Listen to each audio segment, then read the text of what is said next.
Your kindness is a weapon, and it's being used against you. If you've ever felt that hollow ache after giving your all and getting nothing in return, if you've ever tasted the bitter resentment as someone you helped lift up walks right past you without a second glance, if you have ever silently screamed inside, "What about me? When is it my turn?" then you need to stop everything and listen closely.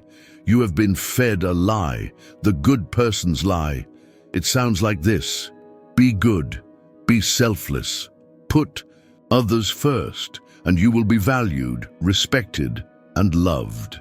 It is the most dangerous lie you've ever been told, because in reality, your boundless kindness isn't earning you respect. It's costing you your strength. It's not bringing you love. It's attracting people who see your generous heart as territory to be conquered. Your energy is not a renewable resource.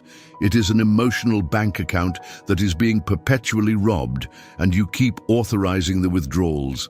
Every yes you speak when you want to scream no is a small act of self-betrayal. Every time you swallow your own needs to accommodate someone else's, you are letting your soul die a death by 1,000 paper cuts. You are not becoming a better person. You are becoming a ghost in your own life. But what if I told you there was an antidote, a set of bulletproof principles forged in the fires of tyranny, pain, and imperial collapse by men who were the emergency first responders for the human soul? The Stoics, Seneca, Epictetus, Marcus Aurelius didn't whisper empty platitudes. They created an operator's manual for the fortress of the mind. They knew that kindness without boundaries is not a virtue. It is slow-motion suicide. This is not a video. This is an intervention. In the next few minutes, I will guide you through the 8 precise ways your own nice nature is sabotaging your life. And for each of these traps, I will hand you the battle-tested Stoic key to not only escape, but to build an inner fortress so powerful that no one can ever use your goodness against you again. This is your chance to go from doormat to fortress, from supporting character to the protagonist of your own epic saga. If you are ready to begin this intervention right now, if you are sick of feeling depleted and ready to reclaim what is rightfully yours, then join this rebellion. Punch the like button as your first act of defiance. Subscribe to arm yourself with more wisdom, and share this video with someone you know who is fighting this same battle. And tell me in the comments, what was the moment you realized your kindness was being taken for granted? Your story is a testament, and we are listening. Now, let's begin. Point 1. The silent contract that always breaks your heart. Unrealistic expectations. Let's talk about the most dangerous deal you've ever made. The one you didn't even know you were making. Every time you went the extra mile, every favor you granted, every late night you sacrificed, you were adding a clause to a silent contract. In your mind, each act of self-sacrifice was a payment, and you believed in your heart of hearts that one day when you were in need, you could make a withdrawal. You expected reciprocity, you expected fairness, you expected them to care as much as you did. And then the gut punch comes, the day you need the help, the day you're in crisis. You pick up the phone, expecting to cash in on your tireless generosity, and what do you hear? Silence. Excuses. "Oh, I'd love to, but I'm just so busy right now." And in that moment, the silent contract bursts into flames, and you're left holding the ashes of what you thought was a mutual understanding. This pain is not just disappointment, it's a slow-motion betrayal. You don't just feel let down, you feel foolish. How could I have thought they cared, you ask yourself, as resentment, like a poison vine, begins to choke your heart. The brutal truth, the lesson the Stoics tried to teach us, is that you were the only party who ever signed that contract. You based your emotional peace on a fantasy, the fantasy that others operate by the same code as you. Marcus Aurelius would look at this pain and say, "Why are you surprised?" He reminds us that the only thing truly in our power is our own intentions and actions. To expect the outside world to conform to our internal rules is the definition of insanity. It is handing the keys of your inner citadel to an army of people who don't even know they're at war with. Are you? His exhortation to waste no more time arguing about what a good man should be one, is a radical call to action. The virtue is not a transaction, it is a declaration. The value is not in the gratitude you receive, it is in the character you display by giving. To tear up this silent contract is the first and most crucial step to freedom. It requires an act of emotional courage to give without the expectation of return. It is about finding the fullness in the act of giving itself, releasing the other person from an obligation they never agreed to have. When you do this, something magical happens. Your kindness ceases to be a heavy burden, laden with expectations, and becomes light, free. You can still be a force for good, but you are no longer a creditor waiting for a debt to be paid. You are simply a source, and your peace no longer depends on who drinks from your waters. Point 2. The curse of reliability, being taken for granted. In the beginning, it's a badge of honor. You are the reliable one, the person who never lets anyone down. Your shoulders seem broad enough to carry any burden. Praise comes, gratitude flows, and your sense of worth soars. You are indispensable. But be warned, for the line between being indispensable and being exploitable is perilously thin. Slowly, almost imperceptibly, the equation shifts. Gratitude becomes assumption. Appreciation becomes entitlement. Your willingness to go the extra mile is no longer celebrated, it is simply expected. You have become so consistently reliable that your help has lost its perceived value. It has become part of the scenery, as predictable as the sunrise. And like the sunrise, people stop noticing the daily miracle it represents. This is where the curse takes hold. Because you never set a limit, the people around you never learn to respect one. They are not necessarily malicious, they are simply human. They follow the path you yourself have paved for them. You have taught them through your actions that your energy is a public utility, your time infinitely divisible. The result, a slow death of the soul by 1,000 paper cuts. You feel increasingly invisible, your identity merging with your function. You are no longer a person, you are a problem solver, a provider of convenience. The Stoics saw moderation not as a lifestyle suggestion, but as a core tenet of virtue. Any virtue taken to an extreme becomes a vice. Courage without moderation is recklessness. Justice without moderation is cruelty, and generosity without moderation is self-annihilation. They would implore us to see protecting our own well-being not as a selfish act, but as a sacred duty. How can you serve the greater good if you have run yourself into the ground? Epictetus, who knew slavery firsthand, taught that true freedom is internal. We achieve it by controlling our choices. The choice to say yes or no is perhaps the most fundamental of all. Every no you utter is an act of rebellion against the tyranny of expectation. It is a brick you lay in the wall of your inner fortress. It is you telling the world, my resources are finite and precious, and I am their sole guardian. Reclaiming this power is frightening. You fear disappointing people, but the truth is, you are disappointing the most important person of all, yourself. Start small. Say no to one small request. Watch as the world does not end. The person might be momentarily surprised, but they will adjust.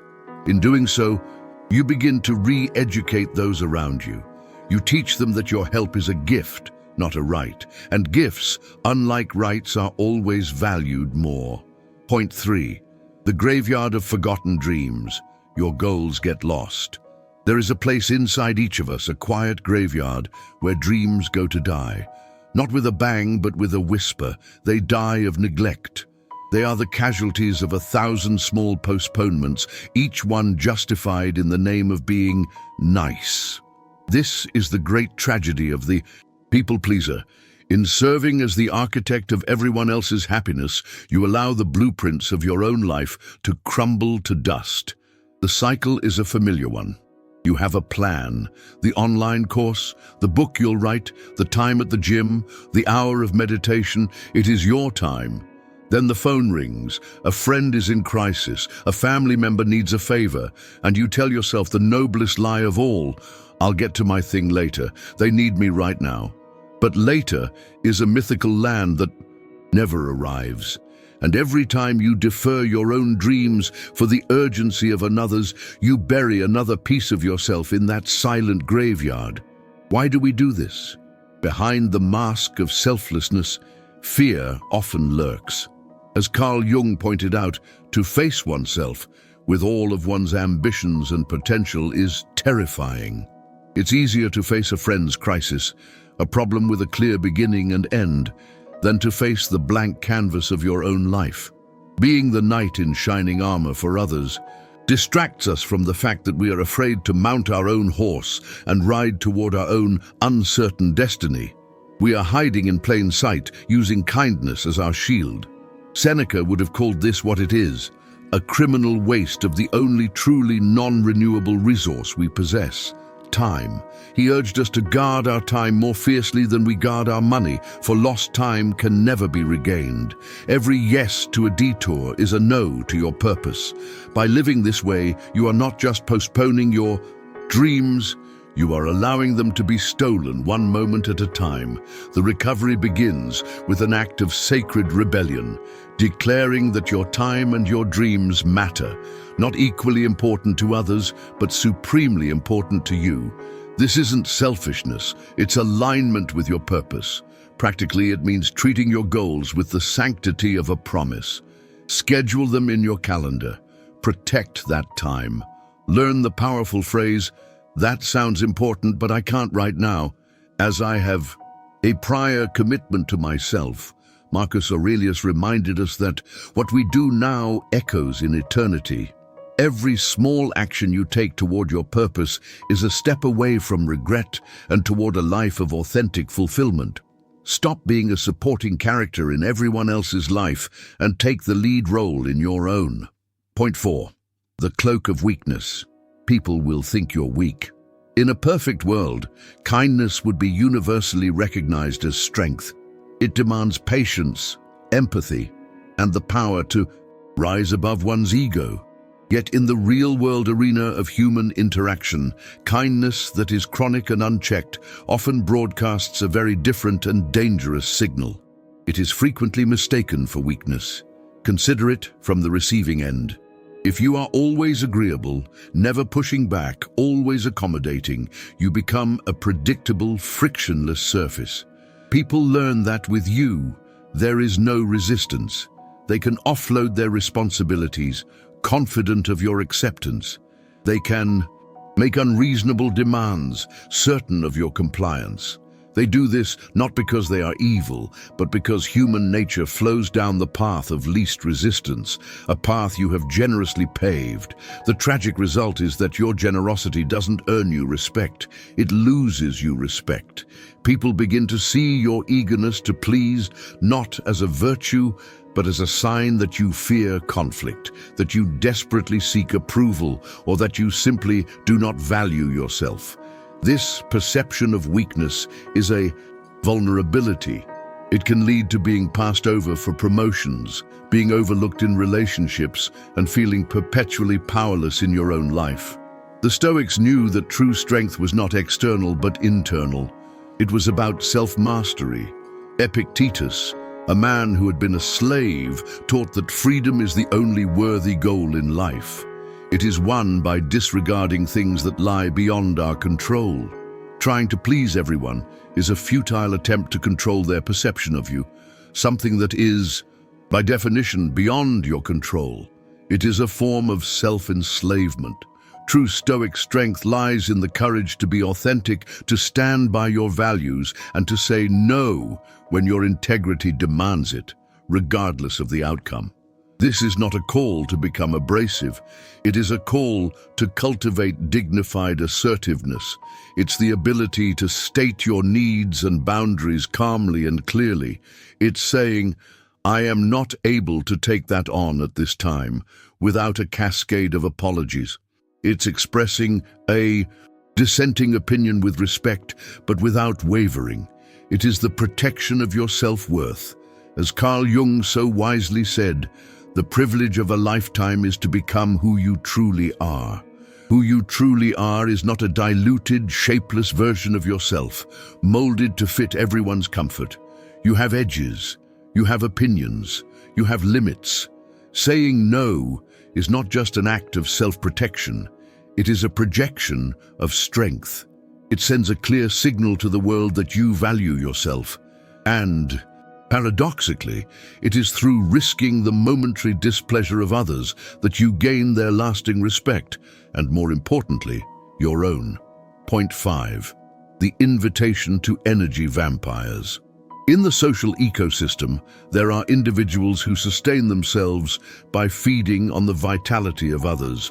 These energy vampires are drawn to the light of unchecked kindness like moths to a flame.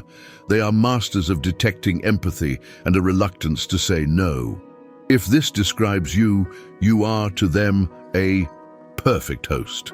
The dynamic is insidious. It begins with you just being a good friend or a supportive colleague. You listen to their endless complaints, you absorb their dramas, you solve their crises. But you start to notice a disturbing pattern. After every interaction with this person, you feel depleted, anxious, and hollowed out. They have siphoned your emotional and mental energy, leaving you with nothing for yourself. It's a parasitic relationship where you are the perpetual host, and they are the perpetual parasite. This cycle is vicious because the more drained you become, the less strength you have to establish a boundary, making you even more vulnerable to their next draining session. It's a downward spiral that can devastate your mental well-being. Stoic wisdom provides a powerful shield. The Stoics were fierce protectors of their inner peace, or ataraxia. They understood that we must be discerning gatekeepers of our own minds. Seneca warned against associating with those who constantly agitate negative emotions, as they are toxic to the soul. His advice was clear: choose your company wisely, preferring those who uplift you over those who drain you. Protecting yourself begins with honest recognition. Trust your feelings. After you spend time with someone, how do you feel? Energized, neutral, or exhausted? That feeling is data. Identify the people who consistently leave you feeling depleted. Once identified, the key is to create distance. This doesn't have to be a dramatic confrontation. It can be a slow fade, making yourself a little less available. It can be emotional distance, listening to their problems without absorbing them as your own. You can be a sounding board, not a sponge. But your most potent weapon is the simple, powerful word, no. No, I don't have the capacity for a heavy conversation right now. No, I can't take on that extra task. This is not an act of cruelty. It is a radical, necessary act of self-preservation. By saying no, you are cutting off their supply. They may protest, they may try to guilt you, but eventually they will move on to find a more compliant host. And in the space you create, you will find the air to breathe again, and the room for healthier reciprocal relationships to grow. Point 6. The slow poison of feeling used. There are few feelings as demoralizing as the slow creeping realization that you are being used. It's not a sudden blow, but a gradual poisoning.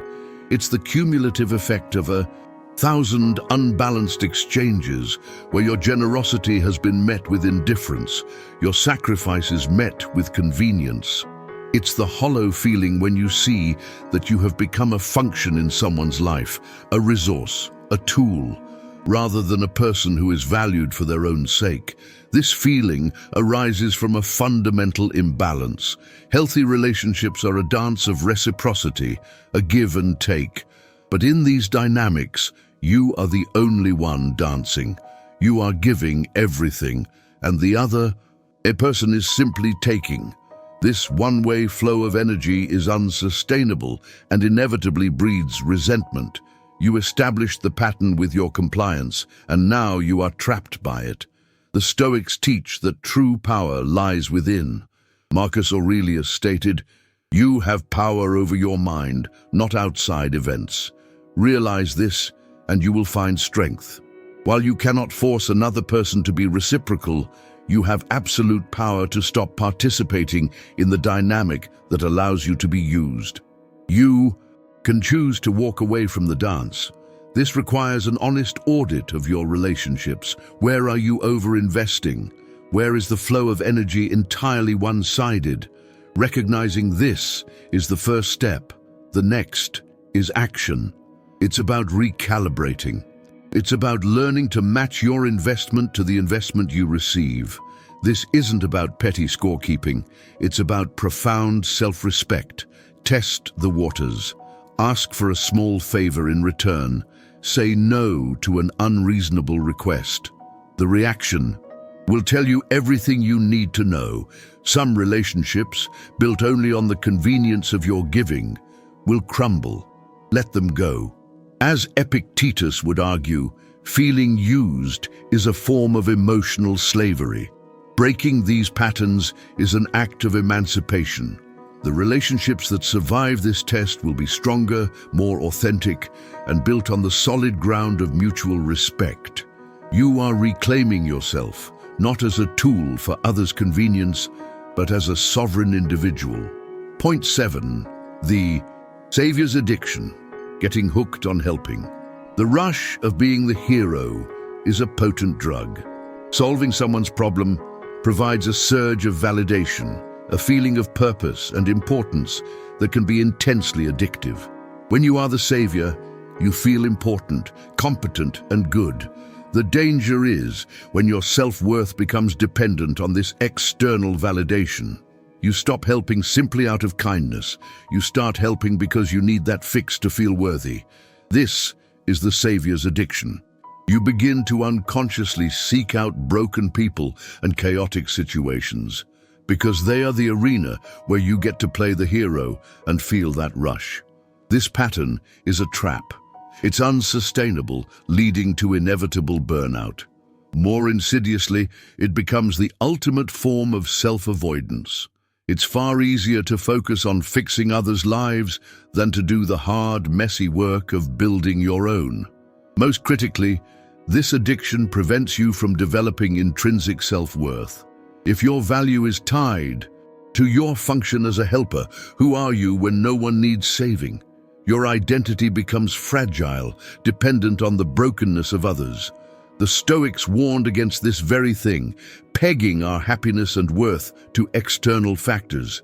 They would argue that this compulsive need to help is not a virtue, but an excess, an uncontrolled passion that destroys inner peace. The antidote is rigorous self-awareness. Before rushing to the rescue, pause. Ask yourself, am I doing this from a place of genuine capacity and virtue, or am I doing this to feed my own need to feel valued? The healing process involves redirecting that powerful helping energy inward. Use that hour you would have spent solving someone's crisis to work on your own goals. Use that emotional energy to confront your own fears. Learn to be your own savior first. Practice daily self-reflection as the Stoics did to understand your own motivations. Breaking this addiction doesn't make you selfish, it makes your kindness more pure. When you do choose to help, it will come from a place of authentic fullness, not from a place of personal need. You will learn to find your value in who you are, not just in what you do for others. And that is the foundation for a life of unshakable peace and genuine goodness. Point 8. The agony of being misunderstood. In a world so often driven by self-interest, pure, selfless kindness can be so rare that it becomes suspicious. This leads to one of the most painful ironies for a kind person. Your very goodness can be misread as a manipulation. Your genuine attempt to help can be met with the cynical question, "What's your angle?" Imagine offering sincere help to a new colleague, only to sense their suspicion. They've been conditioned by a cutthroat world to believe that no one does something for nothing. Your generosity, filtered through their lens of cynicism, is twisted into a hidden agenda. This experience is profoundly disheartening. It can make you feel defensive and question the very value of being a good person. This is where the Stoic mind is a fortress. A core tenet is the dichotomy of control. We control our own intentions and actions, but we have zero control over how others perceive them. Their interpretation is a product of their life, their fears, their story, not yours. To exhaust yourself trying to manage everyone's perception of you is a fool's errand. Marcus Aurelius gave us the perfect mantra. Be like the emerald that continues to shine its color regardless of who is judging it. Your task is not to convince the world you are kind. Your task is simply to be kind. If someone doubts your motives, that is their burden to carry, not yours. To stand in your integrity without needing to justify it is an act of profound power. This does not mean being naive. If you find your kindness is consistently being misread or taken advantage of, it is a signal to reevaluate your delivery, not your character. Perhaps your help is so overwhelming it seems disingenuous. The solution is not to become cynical, but to practice kindness with a calm, dignified moderation. Ultimately, you must find peace in your own integrity. True validation is not the applause of the crowd, but the quiet nod of your own conscience. Let them think what they will. You will continue to be the emerald. You will continue to shine. Do not let the shadows of their suspicion dim the light of your own virtue. We have walked through the shadows together. We have stared into the face of the 8 ghosts that haunt the kind-hearted. We have identified the chains, the silent contracts that lead to unrealistic expectations, the curse of reliability that gets you taken for granted, the graveyard of your dreams where your own goals are lost, the cloak of weakness others perceive, the parasitic relationships with energy vampires, the slow poison of feeling used, the savior's addiction to helping, and the agony of being misunderstood for your good intentions. It is a terrifying landscape. It proves that kindness, when left unguarded, is not a virtue but a vulnerability. But let this be an anthem, not a eulogy.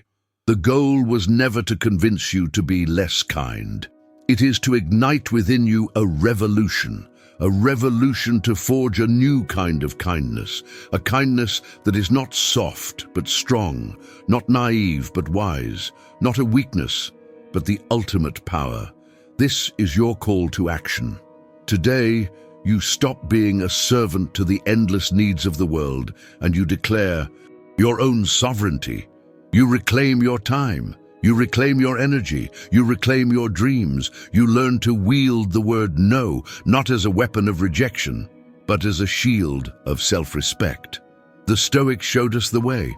The goal is not to have an empty cup from giving everything away. The goal is to build a life so full of purpose, peace, and power that your cup overflows. Let your kindness be the overflow of that full cup, not the desperate splash from an empty one. Let your help be a conscious gift from a place of abundance, not a frantic payment driven by fear or obligation. Go forth and be the lighthouse. A lighthouse does not run all over the island trying to save individual ships. It stands tall, shines its light, and remains unshakable. Be that lighthouse. Be strong, be sovereign, and let your powerful, wise, and bounded kindness be a true light in the world. If this journey has provided you with value, help our community of modern Stoics grow. Please hit the like button to show your support, subscribe, and click the bell so you never miss a lesson in practical wisdom, and share this video with anyone you know who is ready to stop being a doormat and start building their fortress. We'd also love to hear your biggest takeaway in the comments below. Now that you've learned how to protect your inner peace by mastering your kindness, your next logical step is to learn how to deal with those who might still try to disrupt it. We have a video on the Stoic methods for handling difficult people, And it's the perfect follow-up to today's lesson. To continue your journey, click on the video you see on the screen right now.